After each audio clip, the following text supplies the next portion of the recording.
किसी गांव में दीनू नाम का आदमी अपनी पत्नी और 2 बच्चों के साथ रहता था। दीनू गांव के सेठ किशोरी लाल के नौकरी करता था। सेठ के पास बहुत ज्यादा बकरियां थी। उनमें से एक बच्चा बहुत ही कमजोर था। वह हमेशा बीमार रहता था। एक दिन गुस्से में सेठ बोलता है, दीनू एक काम कर, इस बकरी के बच्चे को तू कहीं दूर जंगल में छोड़ा। हर समय इसकी वजह से और भी बकरियां बीमार होने लगी हैं। हमें बीमार को नहीं रखना। ठीक है मालिक, मैं कल सुबह ही इसे जंगल छोड़ाऊंगा। अगले दिन दीनू बकरी के बच्चे को छोड़ने के लिए जंगल में ले आता है। दीनू बकरी के बच्चे को छोड़ के जा रहा होता है। तभी बकरी का बच्चा उसकी तरफ देखकर चिल्लाने लगता है, इतना मासूम और प्यारा बच्चा है। अगर मैं इसको यहाँ जंगल में छोड़ गया तो जंगली जानवर इसको मार कर खा जाएंगे। पता नहीं मन नहीं कर रहा है इसे कि इसे यहाँ छोड़ कर जाऊं। दीनू बकरी के बच्चे को छोड़ता नहीं और उठा लेता है और अपने घर ले आता है। सुनो जी, हम लोग तो वैसे ही इतने गरीब हैं। 2 वक्त की रूखी सूखी रोटी भी बहुत मुश्किल से खा पाते हैं। हम इसका इलाज और देखभाल कैसे करेंगे? शांति, तुम नहीं जानती, जब मैं इसे जंगल में छोड़ रहा था, पता नहीं मेरा मन दर्द से भर आया और इसे जंगली जानवरों के बीच जंगल में छोड़ने का मन नहीं हुआ। इसलिए मैं इसे अपने साथ ले आया।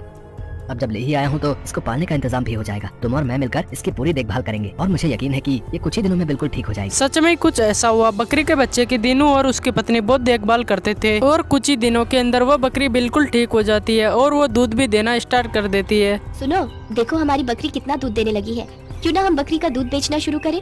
इससे हमारी अच्छी कमाई हो जाएगी और तुम्हें सेठ की नौकरी भी नहीं करनी पड़ेगी। तुम ठीक कह रही हो शांति। इस बकरी को बचाकर उस दिन शायद मैंने ठीक ही किया। आज हमारे कितने काम आ रही है और हमें इससे कितना प्यार भी हो गया है। ये भी हमें बहुत प्यार करती है। कल से हम इसका दूध बेचकर ही गुजारा करेंगे। मुझे भी अब उस किशोरी लाल की नौकरी नहीं करनी पड़ेगी। वो बहुत निर्दयी स्वभाव का है। अगले दिन से दीनू अपनी बकरी का दूध बेचने लगा। उसकी बकरी बहुत ही अच्छा दूध देती थी, जो गाँव वालों को बहुत ही अच्छा लगता है। दीनू का दूध का काम बहुत अच्छा चलने लगता है। ऐसे ही उस सेठ को इस पता चल जाता है कि वो उसकी बकरी है। सेठ दीनू के पास वापस बकरी लेने जाता है। क्यों बे दीनू, मेरी बकरी का दूध बेचकर तू बहुत पैसे वाला बन गया है। तूने मेरे घर नौकरी भी करनी छोड़ दी है। चुपचाप मेरी बकरी वापस कर, वो बकरी मेरी है। किशोरी लाल जी, आपने तो इसे जंगल में छोड़कर आने के लिए दिया था ना। आप तो कब का इसे भुला चुके थे। वो तो मैं था जो मैं इस बेचारी को अपने घर ले आया। आज ये मेरे कारण जिंदा है। मैंने इसकी देखभाल की है। तो ऐसा नहीं मानेगा, मैं पंचायत में ये बात रखूंगा। पंचायत के अंदर सेठ बकरी लेने के लिए बोलता है, लेकिन वहाँ का मुखिया दीनू की तरफ होता है। किशोरी लाल, दीनू ठीक कह रहा है। तूने तो इसे बीमार और मरियल समझकर दीनू को इसे जंगल में छुड़ाने के लिए बोला था ना। मैं ठीक कह रहा हूँ ना?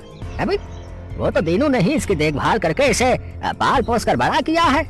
अब इस बकरी पर दीनू का हक है। मुझे कोई और रास्ता ढूंढना पड़ेगा। इस बकरी को तो मैं हथिया कर ही रहूंगा। किशोरी लाल गुस्से से वहाँ से चला जाता है और उसी रात के अंदर कुछ लड़कों को कहकर उस बकरी को उठवा लेता है। तो ये यहीं रहेगी। मैं भी देखता हूँ कौन इसे यहाँ से लेकर जाता है। किशोरी लाल बकरी को अपने पास ही रख लेता है। चलो हम सेठ के घर जाकर अपनी बकरी वापस ले आते हैं।